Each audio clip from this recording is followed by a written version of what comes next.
السلام عليكم ورحمة الله وبركاته. الحمد لله وحده والصلاة والسلام على من لا نبي بعده وعلى آله وأصحابه ومن والاه، أما بعد، فأعوذ بالله من الشيطان الرجيم. بسم الله الرحمن الرحيم. قال الله تبارك وتعالى في كلامه المجيد وفرقانه الحميد: ولا تقربوا الزنا إنه كان فاحشة وساء سبيلا. وقال رسول الله صلى الله عليه وسلم: لا يزني الزاني وهو مؤمن ولا يسرق السارق وهو مؤمن. رواه البخاري أو كما قال عليه الصلاة والسلام. صدق الله العظيم وصدق ما قال رسوله النبي الكريم، ونحن على ذلك لمن الشاهدين والشاكرين. الحمد لله رب العالمين. رب اشرح لي صدري ويسر لي امري واحلل عقدة من لساني يفقهوا قولي. اللهم اجعلنا من الذين امنوا وعملوا الصالحات وتواصوا بالحق وتواصوا بالصبر. الحمد لله. আল্লাহ সুবহানাহু ওয়া তাআলা লাখো কোটি শুকরিয়া মহান রব্বুল আলামিন আমাকে আপনাকে সুস্থ রেখে পবিত্র জুমার দিনে জুমার সালাত আদায় করার জন্য মসজিদে আসার তৌফিক দান করেছেন।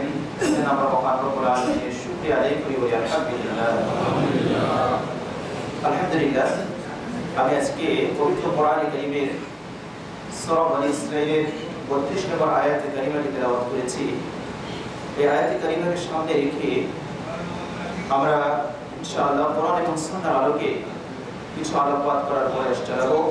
বিশেষভাবে তরুণ প্রজন্মের জন্য আল্লাহ রাব্বুল আলামিন এই আয়াত কারিমার মধ্যে তাদেরকে বাঁচানো, তাদেরকে ধ্বংসের অতল গহ্বর থেকে, তাদের আত্মাকে বিসর্জন দেওয়া থেকে, তাদের নফসকে কলুষিত করা থেকে আল্লাহ রাব্বুল আলামিন বাঁচার উপায় উপকরণ আল্লাহ সুবহানাহু ওয়া তাআলা এই আয়াত কারিমাতে বলে দিয়েছেন। ইরশাদ হচ্ছে: ওয়ালা তাকরাবুস সালাত ওয়ালা তাকরাবুস জিনা ইন্নাহু কানা ফাহিশাতান ওয়া সাআ সাবিলা।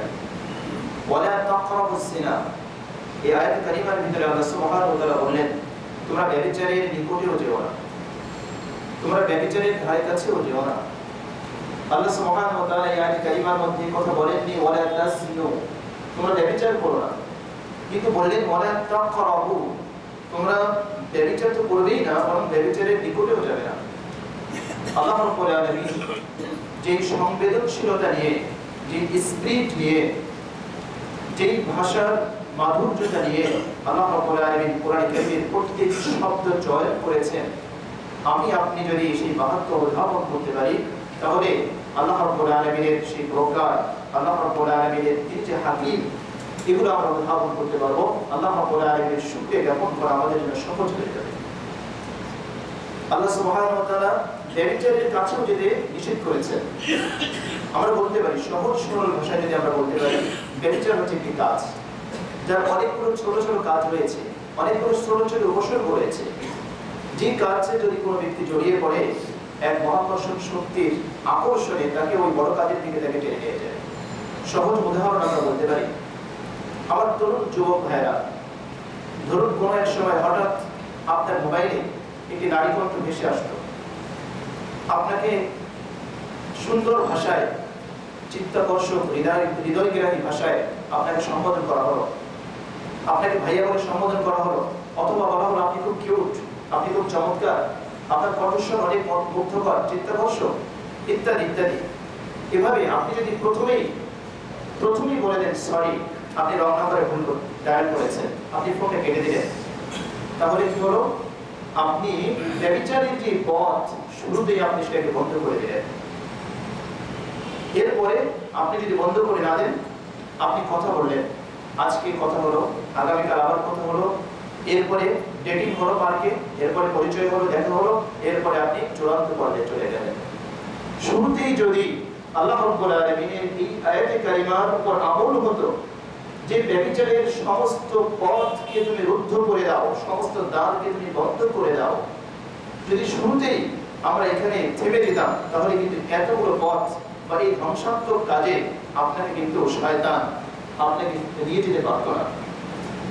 আরো একটা উদাহরণ আমরা বলতে পারি, ফেসবুকে আপনাকে কোনো ফ্রেন্ড রিকোয়েস্ট কেউ পাঠিয়েছে, আপনি দেখলেন যে সুন্দর একটি রিকোয়েস্ট আপনার উপরে এসেছে, আপনি ওটাকে গ্রহণ করে অ্যাকসেপ্ট করলেন। এরপরে ফেসবুকে চ্যাটিং শুরু হলো, তারপরে ফোন নাম্বার আদান প্রদান, এরপরে আরো একটা কোথাও গিয়ে আপনি সাক্ষাৎ করলেন, তারপরে আরো গভীর হলো, এরপরে জামাতটাই হলো। আল্লাহ রাব্বুল আলামিন এই জন্যই বললেন ওয়ালা তাকরাবুস জিনা, খবরদার জিনাহের যতগুলো উপকরণ আছে, যতগুলো আসবাব রয়েছে, সব কিছুকে তুমি বন্ধ করে দাও। নতুবা শয়তান কিন্তু পিএইচডি ধারী, শয়তান ধোঁকা দেওয়ার ক্ষেত্রে সে পিএইচডি করেছে, সে ডক্টরেট করেছে। আমি আপনি এক্ষেত্রে একেবারে কোরআন এবং সুন্নাহর এলেম যদি আমার আপনার না থাকে, বা আল্লাহ রাব্বুল আলামিনের কোনো প্রিয় বান্দা হক্কানি উলামায়ে কেরামের সংস্পর্শ যদি না থাকে, তাহলে এক্ষেত্রে আমি একেবারে জিরো। তাহলে কিভাবে এই ব্যাপারে যিনি এক্সপার্ট তার সাথে একটা টক্কর দেব? শয়তানকে যখন আল্লাহ রাব্বুল আলামিন জান্নাত থেকে বহিষ্কার করলেন, সূরা আরাফের 16 নম্বর আয়াতে কারিমার ভিতরে শয়তান বলছে قال فبما أغويتني لأقعدن لهم صراطك المستقيم।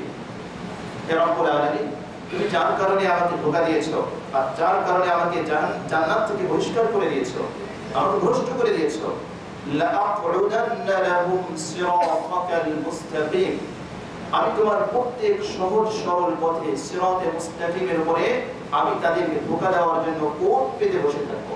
আপনি যদি আরবি পড়ে থাকেন আপনি বুঝবেন, আরবিতে বসার জন্য দুটো শব্দ আছে, জুলুস। একটা হলো জুলুস আর একটা হচ্ছে কুউদ। জুলুস মানে স্বাভাবিকভাবে বসা, আপনারা যেভাবে বসে আছেন স্বাভাবিক। আরেকটা হচ্ছে কুউদ। কুউদ মানে হচ্ছে কোট পেতে বসে থাকা। যেরকম ভাবে গেরিলারা শত্রুকে আক্রমণ করার জন্য তারা পাহাড়ের ঘাটিতে অথবা জঙ্গলে অথবা যে কোনো জায়গায় খুব ঘাপটি মারে বসে থাকে, কোট পেতে বসে থাকে। শয়তান কিন্তু সে শব্দ চয়ন করেছে, লাআকউদান্না লাহুম, আমি ওভাবে কোট পেতে ঘাপটি মেরে আমি বসে থাকবো তোমার সিরাতে মুস্তাকিমের উপরে। আর সহজ উদাহরণ যদি আমরা টানি, আমরা মাছরাঙা পাখি দেখেছি, যে পাখিগুলো মাছ শিকার করার জন্য কিভাবে বসে থাকে গাছের ডালে। আপনারা দেখে থাকবেন, যারা গ্রামের ছেলে গ্রামে যান দেখে থাকবেন গাছের ডালে কিভাবে সে কোট পেতে বসে থাকে, কিভাবে পানির দিকে অবলোক দৃষ্টিতে তাকিয়ে থাকে, কিভাবে সে মাছকে অ্যাটাক করে আক্রমণ করে। আপনারা বক চিনে থাকবেন, বক পাখি, এগুলো দেখবেন কচুরি বানার উপরে অথবা কলমিলতার উপরে অথবা পানির উপরে ভাসমান কোনো বস্তুর উপরে এমন ভাবে নিরীক্ষণ করে বসে থাকে যে কখন সে মাছ দেখবে, মাছকে অ্যাটাক করবে। তার মানে এরা কোট পেতে বসে আছে, খাপটি মেরে বসে আছে। ঠিক তদ্রূপ ভাবে শয়তান কিন্তু আমার তরুণ যুবক ভাইরা আমাকে আপনাকে ধোঁকা দেওয়ার জন্য এভাবে খাপটি মেরে বসে আছে, এবং সে আল্লাহর কাছে বলছে লাআকউদান্না লাহুম সিরাতাকাল মুস্তাকিম। রব্বুল আলামিন, আমি তোমার সিরাতে মুস্তাকিমের উপরে তোমার এই সকল আদম সন্তান বান্দা বান্দীদেরকে ধোঁকা দেওয়ার জন্য আমি কিন্তু এভাবে খাপটি মেরে কোট পেতে আমি বসে থাকবো। কোরআন কারীমের ভিতরে আল্লাহ সুবহানাহু ওয়া তাআলা সূরা বাকারা 168 নম্বর আয়াতে কারিমার ভিতরে আল্লাহ ইরশাদ করেছেন, আশ-শাইতানু ইয়াইদুকুমুল ফাকরা ওয়া ইয়া'মুরুকুম বিল ফাহশা। শয়তান তোমাদেরকে ইয়াইদুকুম আল ফাকরা, তোমাদেরকে দারিদ্র্যের ভয় দেখায়। তুমি যখন দান করবে, আপনি যখন দান করতে যান, মনের ভিতরে এই চিন্তা চেতনা এই ভাবনা জাগ্রত হয়, এত সম্পদ দান করলে তো তুমি গরিব হয়ে যাবে, তোমার সন্তান সন্ততি আছে, তোমার ফিউচার আছে, তোমার ভবিষ্যৎ আছে, তুমি যদি এইভাবে আল্লাহর রাস্তায় বেরাতে থাকো, দান করতে থাকো, তাহলে তুমি নিঃস্ব হয়ে যাবে। আল্লাহ পাক বললেন আশ-শাইতানু ইয়াইদুকুমুল ফাকরা, শয়তান এভাবে তোমাদেরকে দারিদ্র্যে গরিব হওয়ার ভবিষ্যৎ নিয়ে তোমাদেরকে আশঙ্কা জাগ্রত করে তোমাদের অন্তরের ভিতরে, যাতে তোমরা আল্লাহর পথে ব্যয় না করে তোমরা বিরত থাকো। ওয়া ইয়া'মুরুকুম বিল ফাহশা, এবং শয়তান তোমাদেরকে অশ্লীলতার নির্দেশ দেয়। আশ-শাইতানু ইয়াইদুকুমুল ফাকরা ওয়া ইয়া'মুরুকুম বিল ফাহশা। ফাহশা শব্দের ব্যাখ্যা এক্সপ্লেইন আমরা একটু পরে আসছি। আমরা যে আয়াত কারিমা শুরুতে তিলাওয়াত করেছি সেই আয়াতের ভিতর শব্দটি আসছে, ইনশাআল্লাহ আল্লাহ পাক তৌফিক দিলে আমরা শব্দের ব্যাখ্যায় আসব। তো এই আয়াত কারিমার ভিতরে আল্লাহ রাব্বুল আলামিন বলে দিলেন সূরা বাকারার 168 নম্বর আয়াতের ভিতরে, শয়তান তোমাদেরকে দারিদ্র হওয়ার, তোমাদেরকে দরিদ্র হওয়ার, গরিব হওয়ার ভবিষ্যৎ নিয়ে তোমার আশঙ্কা তোমার অন্তরের ভিতরে জাগ্রত করে দিয়ে তোমাদেরকে আল্লাহর রাস্তায় খরচ করা থেকে তোমাকে বিরত রাখে। আরো কি করে? ওয়া ইয়া'মুরুকুম বিল ফাহশা, তোমাদেরকে ফুহুশ অশ্লীলতার নির্দেশ দেয়। আল্লাহু ইয়া'iদুকুম মাগফিরাতান মিনহু ওয়া ফাদলা আল্লাহু ওয়াসিউন আলীম। আর আল্লাহ সুবহানাহু ওয়া তাআলা তোমাদেরকে নির্দেশ দেন কিসের? মাগফিরাতের, প্রতিশ্রুতি দেন তোমাদেরকে মাগফিরাতে। আল্লাহু ইয়াইদুকুম আশ-শাইতানু ইয়াইদুকুমুল ফাকরা ওয়া ইয়া'মুরুকুম বিল ফাহশা ওয়াল্লাহু ইয়াইদুকুম মাগফিরা। আল্লাহ রাব্বুল আলামিন তোমাদেরকে প্রতিশ্রুতি দিচ্ছেন মাগফিরাতে ওয়া ফাদলা, অনুগ্রহে। আল্লাহু ওয়াসিউন আলিম। আল্লাহ পাক হচ্ছেন প্রাচুর্যময়, আল্লাহ পাক হচ্ছেন প্রশস্ত, আল্লাহ পাক হচ্ছেন সর্বজ্ঞ। কাজে শয়তান কিন্তু আমাকে আপনাকে অশ্লীলতার নির্দেশ দিবে, অশ্লীলতার পথে নিয়ে যাওয়ার জন্য সে ওত পেতে বসে আছে এবং সে কিভাবে ধোঁকা দিতে হবে সে সেটা ভালো করেই জানে। সরাসরি আপনার কাছে এসে বলবে না যে তুমি ব্যভিচার করো, সরাসরি এসে তোমাকে বলবে না যে তুমি মূর্তিকে সিজদা করো, সরাসরি এসে বলবে না তুমি এটা শিরক, তুমি এটা শিরক করো। সে কি করবে? সে আমাকে আপনাকে ব্যভিচারের পথে ধীরে ধীরে ধীরে আস্তে আস্তে আমাকে আপনাকে নিয়ে যাবে। সে শিরককে এমন ভাবে আপনার সামনে উপস্থাপন করবে, এমন ভাবে আপনাকে এক্সপ্লেইন করবে, আপনার অন্তরের ভিতরে ব্যাখ্যা এমন ভাবে দাঁড় করাবে আপনি কল্পনাও করতে পারবেন না, অনুধাবন করতে পারবেন না যে এটা শিরক হচ্ছে। কোরআন কারীমের ভিতরে আল্লাহ রাব্বুল আলামিন সূরা ইসরা একই সূরার ভিতরে আল্লাহ পাক 65 নম্বর আয়াতে কারিমার ভিতরে আল্লাহ বলে দিলেন, শয়তান তো তোমাদেরকে ধোঁকা দিবে, সাবধান। ইন্না ইবাদি লাইসা লাকা আলাইহিম সুলতান। তবে জেনে রেখো, যা আমার প্রকৃত বান্দা তার উপর শয়তানের কর্তৃত্ব চলবে না, শয়তানের নির্দেশ তার উপর কার্যকর হবে না। আপনি যদি আল্লাহ পাকের প্রকৃত বান্দা হতে পারি, ইন্না ইবাদি, নিশ্চয়ই আমার বান্দা, আল্লাহ পাক বলছেন নিশ্চয়ই যারা আমার প্রকৃত বান্দা হবে, আমার কাছে কমপ্লিটলি সারেন্ডার করবে, আমার বিধিবিধানের সম্মুখে মস্তককে অবরোধ করে দেবে, কোরআন এবং সুন্নাহকে তারা আঁকড়ে ধরবে, মজবুতভাবে আঁকড়ে ধরবে, শক্তভাবে আঁকড়ে ধরবে। সূরা বাকারার ভিতরে আল্লাহ পাক বলেছেন, ومن يكفر بالطاغوت ويؤمن بالله فمن يكفر بالطاغوت ويؤمن بالله فقد استمسك بالعروة الوثقى لا انفصام لها والله سميع عليم। আয়াতুল কুরসির পরের আয়াতের ভিতরেই আল্লাহ পাক বলেছেন, فمن يكفر بالطاغوت, যে ব্যক্তি শয়তানকে বর্জন করেছে, তাগুতকে বর্জন করেছে। তাগুতের সহজ ব্যাখ্যা হলো আল্লাহর পরিবর্তে যার ইবাদত করা হয় এবং যে আল্লাহর ইবাদত করতে বাধা প্রদান করে সেই তাগুত। আল্লাহ পাক বলেন, فمن يكفر بالطاغوت, যে ব্যক্তি তাগুতকে বর্জন করে, ওয়ায়ুমিন বিল্লাহ, এবং আল্লাহর প্রতি ঈমান আনে, ফাকাদ ইসতামসাকা বিল উরওয়াতিল ওয়াসকা, সে আল্লাহর রজ্জুকে, সে এমন একটা শক্ত মজবুত হাতলকে আঁকড়ে ধরেছে, লা ইনফিসামা লাহা, কখনোই সেটা ভেঙে যাবে না, কখনোই সেটা ছিঁড়ে যাবে না।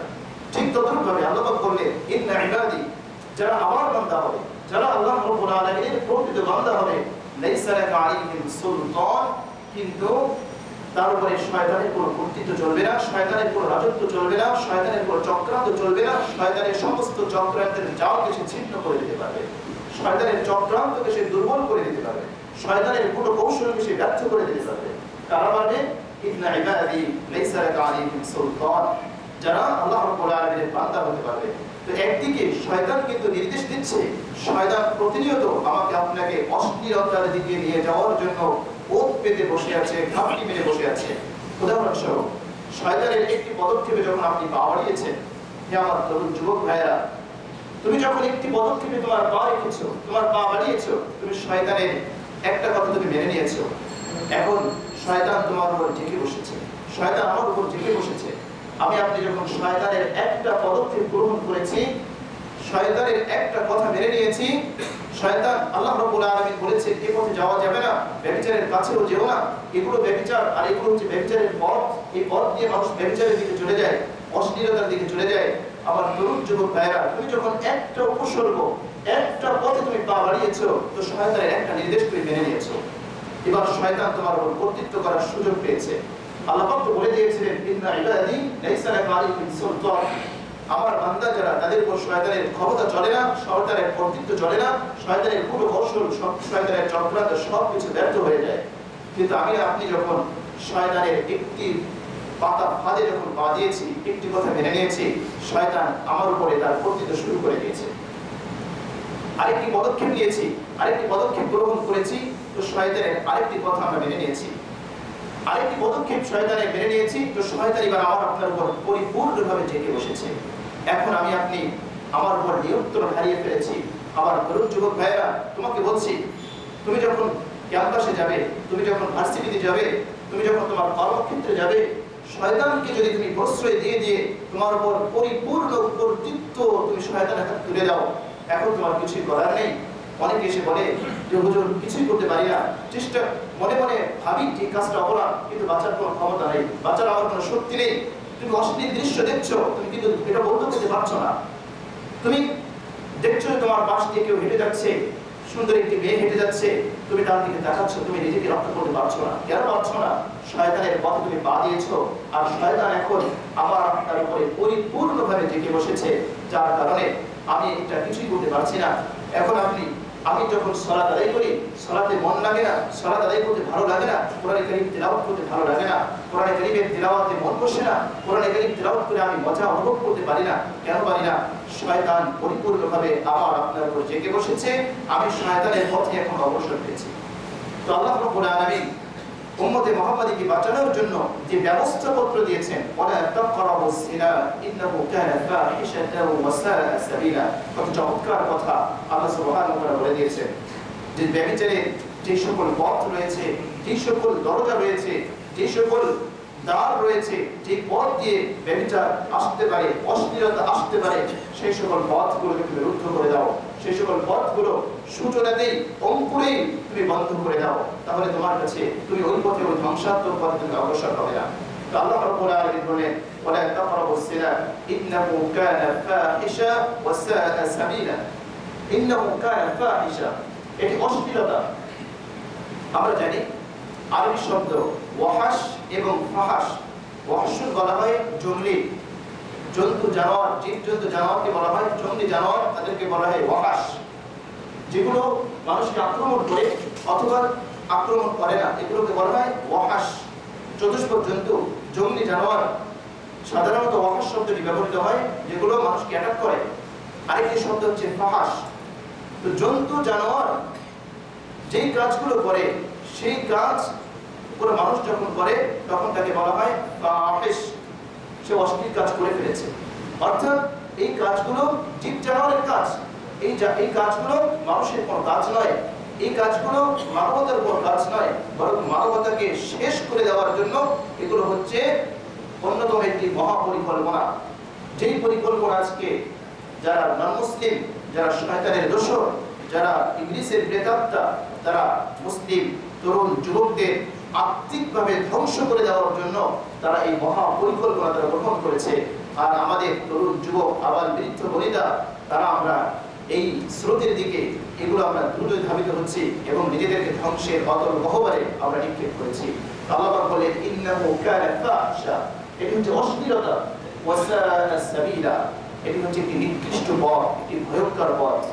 আপনি যখন জানবেন এই পথটি হচ্ছে ভয়ঙ্কর পথ, এই পথে পা বাড়ালে যে কোনো মুহূর্তে আমাকে হিংস্র যে কোনো প্রাণী আমাকে অ্যাটাক করতে পারে, আমাকে বাঘে আক্রমণ করতে পারে, সিংহ আমাকে আক্রমণ করতে পারে, আমাকে সাপে আক্রমণ করতে পারে। আপনি যদি বিবেকবান হন, আপনি যদি বুদ্ধিমান হন, তাহলে কখনোই কিন্তু আপনি ওই পথে পা বাড়াবেন না। আপনি নিশ্চিত জানেন যে ওখানে গেলে কোনো না কোনো বিপদ আমাকে পেয়ে বসবে, তাহলে কোনো বুদ্ধিমান, কোনো বিবেকবান মানুষ কিন্তু ওই পথ দিয়ে যাতায়াত করবে না, কেননা তার জন্য আরো বহু বিকল্প পথ রয়েছে। ঠিক তদ্রূপ ভাবে আল্লাহ রাব্বুল আলামিন বলেন ওয়া সাআ সাবিলা, এটি হচ্ছে একটি নিকৃষ্ট পথ, একটি ধ্বংসাত্মক পথ। এই পথে যেই পা বাড়াবে, এই পথে যেই অগ্রসর হবে, তার ধ্বংস কিন্তু অনিবার্য। মজার ব্যাপার হলো আল্লাহ রাব্বুল আলামিন এই আয়াতের পরেই আল্লাহ পাক বলেন ওয়ালা তাকতুলুন নাফসাল্লাতী হারামাল্লাহু ইল্লা বিল হক। প্রথমে আয়াতে কারিমার ভিতরে আল্লাহ পাক বলেন ওয়ালা তাকরাবুস সিনা ইন্নাহু কানা ফাহিশাতান ওয়া সাআ সাবিলা। এরপরে বললেন ওয়ালা তাকতুলুন নাফসাল্লাতী হারামাল্লাহু ইল্লা বিল হক। প্রথমে ব্যভিচারের কথা বললেন, এরপরে মানুষ হত্যার কথা বললেন। আল্লাহ পাক বললেন ওয়ালা তাকতুলুন নাফস হারামাল্লাহু ইল্লা বিল হক, কোন নিরপরাধ মানুষকে তোমরা হত্যা করো না। আমরা জানি হত্যা দুই ধরনের। এক ধরনের হত্যা হচ্ছে শারীরিকভাবে তাকে হত্যা করে দেওয়া, কতল। আরেক ধরনের হত্যা হচ্ছে তার অন্তরকে মেরে ফেলা। মানুষটা জীবিত রয়েছে কিন্তু তার অন্তরটা মৃত, তার অন্তরের ভিতরে ঈমানের নূর নিভে গিয়েছে, ঈমানের নূর নির্বাপিত হয়েছে। তার অন্তর থেকে আল্লাহ প্রদত্ত যে ঈমানের নূর ছিল, সেই ঈমানের নূরকে ছিনিয়ে নেওয়া হয়েছে। এ হলো তার আত্মিক মৃত্যু। তাহলে আল্লাহ রাব্বুল আলামিন প্রথমে বললেন ব্যভিচার করো না, অশ্লীলতায় গা ভাসিয়ে দিও না। এর পরবর্তী আয়াতে কারিমার ভিতরে আল্লাহ পাক বলেন মানুষ হত্যা করো না। তাহলে প্রথমেই আনলেন আত্মিকভাবে হত্যা করার কথা, এরপরেই আনলেন মানুষ হত্যার কথা, শারীরিক হত্যার কথা। তো শারীরিক হত্যা করা নিঃসন্দেহে বড় একটি গুনাহের কাজ, অপরাধের কাজ, কিন্তু এর থেকে কোনো অংশে কম নয় যে মানুষের আত্মিক হত্যা, মানুষের নৈতিকতার পদস্খলন ঘটা, এগুলো কোনো অংশে কম নয়। এজন্য আল্লাহ রাব্বুল আলামিন বলেন ওয়ালা তাকরাবুস সিনা ইন্নাহু কানা ফাহিশা ওয়া সাআ সাবিলা ওয়ালা তাকতুলুন নাফসা আল্লাতী হারামাল্লাহু ইল্লা বিল হাক্কি ওয়ালা ইয়াসনুন। একজন মুসলিম, একজন মুমিন যখন তার নৈতিক পদস্খলন যখন ঘটবে, তার আত্মার যখন মৃত হয়ে যাবে, তার আত্মা যখন মৃত্যুবরণ করবে, তখন সে ইসলামের বিধিবিধান থেকে সে অনেক দূরে সরে যাবে। এখন তার কোনো কিছুতেই মন বসবে না, কোনো কিছুই তার ভালো লাগবে না, কোনো ইবাদতেই তার মন বসে না। অনেকে সে জিজ্ঞেস করে সালাত আদায় করি, কিন্তু সালাতের ভিতরে মন বসে না। কেন মন বসে না? গুনাহের দুয়ারকে আমি উন্মুক্ত করে রেখে দিয়েছি, যেখান দিয়ে আমি অহরহ গুনাহ করছি। গুনাহের জন্য সবচেয়ে বড় যে বর্তমানে যে সমস্যা আমাদের, সেটি হচ্ছে আমাদের চোখ হেফাজত করা, আমাদের চোখকে সংরক্ষণ করা। এই চোখ দিয়ে আমরা অহরহ আমরা গুনাহ করছি। চোখেরও জেরা আছে। বিশ্বনবী সাল্লাল্লাহু আলাইহি ওয়াসাল্লাম বলেছেন আল আইনানি তাসনিয়ান, তোমাদের চোখও জিনা করে, চোখও ব্যভিচার করে, হাতও ব্যভিচার করে, পাও ব্যভিচার করে, অন্তরেও ব্যভিচার করেছে। তাহলে কেন আজ আমরা ইবাদতে মজা পাচ্ছি না? আজকে একেবারে তরুণ থেকে নিয়ে আবার মৃত্যু বনিতা সবাই আমরা কয়জন আমরা আমাদের চোখকে এ সকল খারাপ কাজ থেকে, অশ্লীল দৃশ্য দেখা থেকে আমরা হেফাজত করতে সক্ষম হয়েছি? আমরা সক্ষম হচ্ছি। যদি আমরা সক্ষম হতে পারি, তাহলে তো বিশ্বনবী সাল্লাল্লাহু আলাইহি ওয়াসাল্লাম আমার আপনার জন্য সুসংবাদ দিয়ে গিয়েছেন।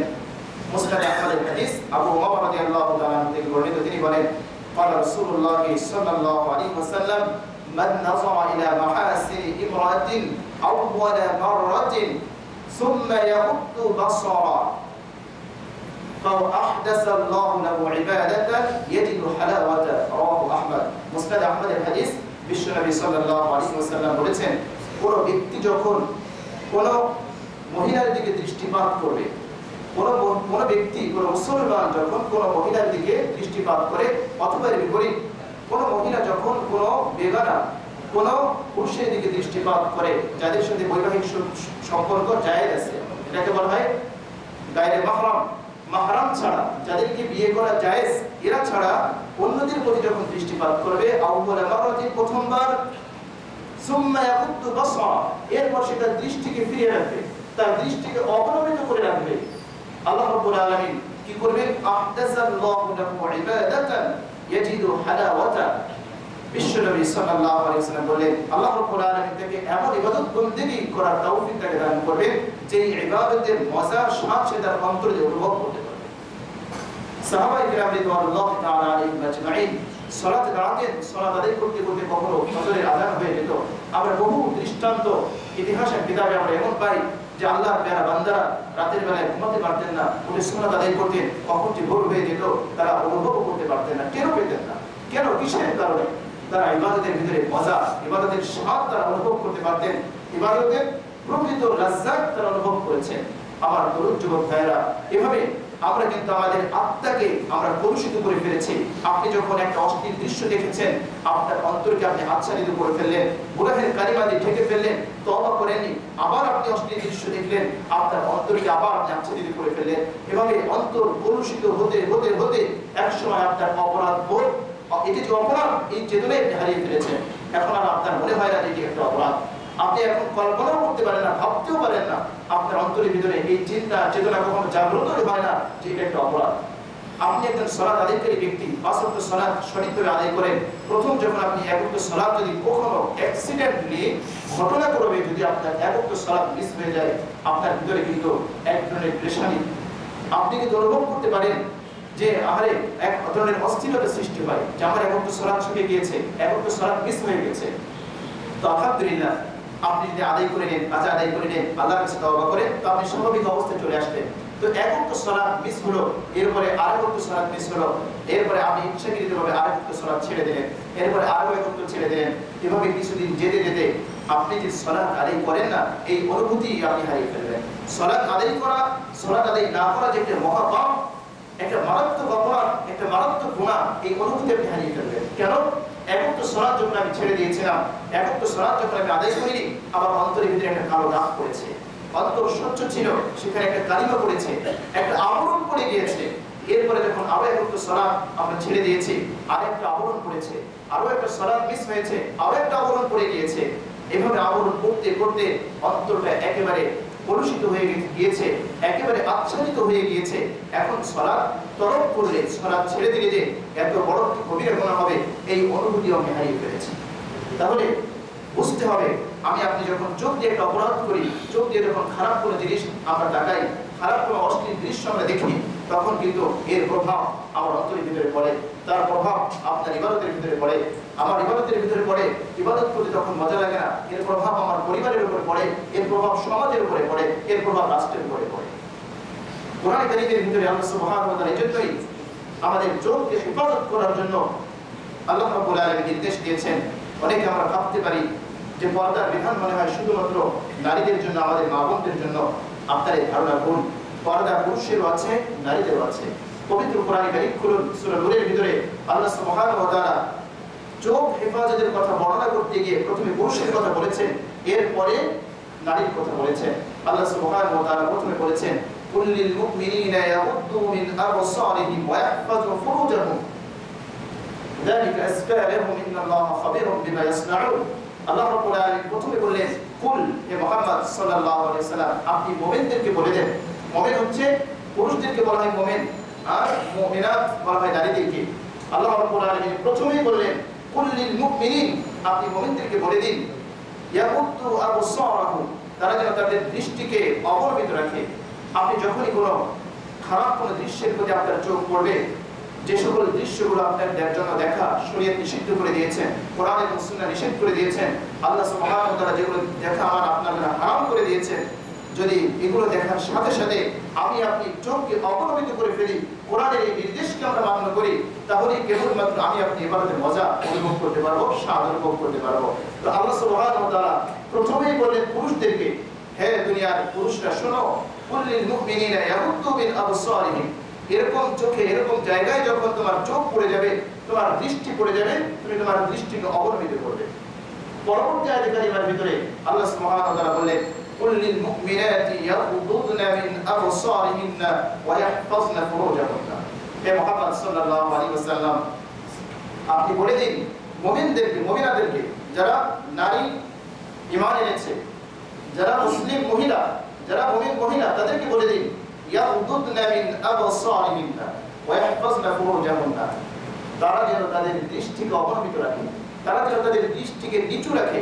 অর্থাৎ যে সকল জিনিসগুলো দেখা আল্লাহ রাব্বুল আলামিন নিষেধ করে দিয়েছে, সেখানে যখনই তাদের দৃষ্টি পড়বে, তারা যেন তাদের দৃষ্টিকে অবনমিত রাখে। কাজেই এটা ভাবার কোনো অবকাশ নেই যে পর্দা, যদি পর্দার বিধান মনে হয় শুধুমাত্র আমাদের মা বোনদের জন্য, পুরুষের জন্য কোনো পর্দা নেই। না, মা বোনদের যেরকম পর্দা করা ফরজ, আপনার আমারও পর্দা করা ফরজ। উভয়ের জন্যই পর্দার বিধান এসেছে, উভয়ের জন্যই আল্লাহ রাব্বুল আলামিন বিধান দিয়েছেন। কাজেই হতে পারে আমরা ধরে নিলাম কোনো একজন বেপরদা মহিলা আসছে, হেঁটে যাচ্ছে, আপনি এই অজুহাত দাঁড় করাতে পারবেন না যে সে বেপরদা চলছে বলেই আমি তাকে দেখছি। না, কোন এক ব্যক্তি সে যদি আগুনের ভিতরে ঝাঁপ দেয় বা আগুনের ভিতরে পড়ে যায়, কোনো বুদ্ধিমান, কোনো বিবেকবান মানুষের কাজ হবে না যে আমি আগুনের ভিতরে ঝাঁপ দিব বা আমি আগুনের ভিতরে গিয়ে নিজেকে শেষ করে দিব। কোন এক ব্যক্তি যদি গাড়ির নিচে পড়ে মারা যায়, কোনো বিবেকবানের উচিত হবে না এটা যে ওই ব্যক্তি মারা গেছে আমিও মারা যাবো, না, এটা হতে পারে না। তো কোনো এক ব্যক্তি যদি অপরাধ করে, তার জন্য সে দায়ী হবে, সে শাস্তি পাবে। বিশ্বনবী সাল্লাল্লাহু আলাইহি ওয়াসাল্লাম বলেছেন, হাসান বসরি রাহমাতুল্লাহি আলাইহি তার থেকে বর্ণিত মুরসাল হাদিস, বাইহাকী শরীফের ভিতরে হাদিসটি এসেছে। বিশ্বনবী সাল্লাল্লাহু আলাইহি ওয়াসাল্লাম বলেছেন, লা'নাল্লাহু আন-নাযিরা ওয়াল মানযুরা ইলাইহি। আল্লাহ রাসূল সাল্লাল্লাহু আলাইহি ওয়াসাল্লাম বলেছেন, লা'নাল্লাহ, আল্লাহ রাব্বুল আলামিন অভিশাপ করেন, অভিশাপ দেন, আন-নাযিরা, যে ব্যক্তি দৃষ্টি প্রদান করে। যেখানে আল্লাহ রাব্বুল আলামিন দৃষ্টি দিতে নিষেধ করেছেন, সেখানে যে ব্যক্তি দৃষ্টি প্রদান করে তার জন্য আল্লাহ রাব্বুল আলামিনের লানত, ওয়াল মানযুরা ইলাইহা, এবং যার প্রতি দৃষ্টিপাত করা হয়। তাহলে যদি কেউ বেপরদা চলে, তার উপর আল্লাহর লানত, যে ব্যক্তি তাকে দেখে তার উপর আল্লাহর লানত। এটি বিশ্বনবী সাল্লাল্লাহু আলাইহি ওয়াসাল্লাম বলেছেন।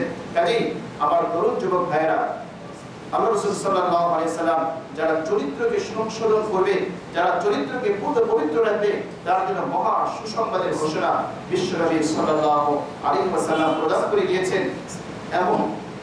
এমন মহা সুসংবাদ দিয়েছেন যেটি অন্য কোনো সাধারণ ইবাদতের জন্য বিশ্বনবী সাল্লাল্লাহু আলাইহি ওয়াসাল্লাম দেননি। আল্লাহ রাব্বুল আলামিন এবং তার নবী সাল্লাল্লাহু আলাইহি ওয়াসাল্লাম মুসলিম উম্মাহকে সর্বাধিক সার্বিকভাবে তাদেরকে পবিত্র রাখতে চান। আর আমাদেরকে ঈমানদারকে মুসলমানদেরকে পবিত্র রাখতে হলে আত্মিকভাবে আমাদের পবিত্র থাকতে হবে।